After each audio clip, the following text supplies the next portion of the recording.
අඳකින් හරි සුන්දරි ආලවන්ත නිත් විදා මන්දහාස නංවලා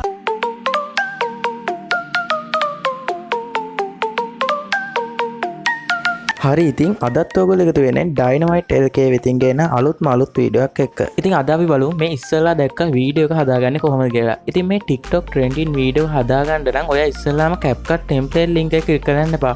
මොකද මේකේ song එකේ තියෙනවා වැඩ ටිකක් කරන්න. ඉතින් ඔයා ඉස්සෙල්ලාම කරන්න ඕනේ description එකේ comment section එකේ මම දෙකේම දාලා තියන්න Capcut template link එකට පල්ලෙන් තියෙනවා audio link කියලා. ඉතින් ඔයාගේ ඉස්සෙල්ලාම ඩවුන්ලෝඩ් කරලා ඊට පස්සේ උඩ තියෙන Capcut template link කියන එක ක්ලික් කරන්න. ඊට පස්සේ මේ වගේ තැනකට එන්නේ.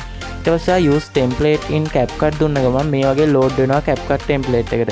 ඉතින් මාව දැන් වැටුණා ඔන්න Capcut template link එකට.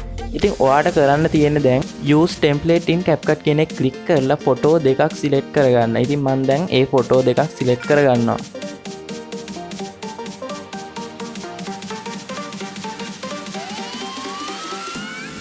ඊට පස්සේ next දුන්න ගමන් ඔයාලා මේ වගේ තැනකට එන්නේ. ඊට පස්සේ ඔයාලට ගන්න තියෙන උඩ export කියන එක click කරන්න.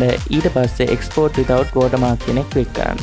ඊට පස්සේ watermark එක නැතුව තමයි save වෙන්නේ. ඊට ඔයාලා කෙලින්ම TikTok එකට අරයි. ඔයා එතනින් back වෙන්න ඕනේ. ඉතින් මම TikTok එකේ යද්දි මෙතනින් back වෙලා ඔක්කොම file ටික අයින් කරලා දානවා application ටික. ඉතින් ඊට පස්සේ ඔයාලට Capcut app එක open කරගන්න. අපිට දැන් audio එක දාගන්න තියෙන්නේ. ඊට පස්සේ මේ එන එක අයින් කරලා දාන්න. ඊට පස්සේ new project කියන එකට යන්න. ඊට පස්සේ අපි හදාගත්ත වීඩියෝ එක උඩම තියෙනවා. ඔයා ඒක ඇඩ් කරගන්න. ඊට පස්සේ කරන්න තියෙන්නේ අපිට මේකේ මේ තියෙන සවුන්ඩ් එක ඔරිජිනල් සවුන්ඩ් එක අඩු කරගන්න. ඉතින් ඒක කරගන්න තියෙන එකපාරක් වීඩියෝ එකට ක්ලික් කරලා එහාට යද්දි දෙනවා වොලියුම් කියලා. ඔය ඒක ක්ලික් කරලා අඩුම කරලා බිඳුවටම දාලා හරි ලකුණු දෙන්න. ඊට පස්සේ අපිට තියෙන්නේ ඩවුන්ලෝඩ් කරගත්ත song එක ඇඩ් කරගන්න. ඉතින් ඔයා add song ගිහිල්ලා song වලට ගිහිල්ලා song එක තෝරගන්න ඕනේ. ඉතින් මම ඒක save කරලා තියෙන්නේ DLK 3 කියලා. ඉතින් ඔයාට ඒක හොයාගන්න බැයි නම් මේ විදිහට කියලා හොයාගන්න බැයි නම් ඔයාට උඩින් search කරන්න පුළුවන්. එතනින් search කරන්න DLK 3 කියලා. ඉතින් ඔයාලට ඒක උඩින්ම පෙන්නයි. ඉතින් ඔයාලා plus ලකුණ click කරලා audio එක add කරගන්න.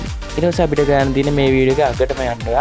අගටම ගිහිල්ලා තියෙනවා මේ වීඩියෝ එකේ end එක. ඒ කියන්නේ Capcut end එක කියලා දෙනවා. ඉතින් ඔයාලා ඒක delete කරලා දාන්න. ඊට පස්සේ ඔයාලට කියන්නේ උඩින් ඔයාලට කැමති resolution එකක් තෝරගෙන export කරගන්න. ඉතින් මම අද ටග් ගාලා වීඩියෝ එකක් ගෙනා ඉතින් කියලා හිතනවා. ඉතින් අලුත් වීඩියෝ එක නැවතත් හම්බෙමු. සුබ දවසක් ඕගලන්ට.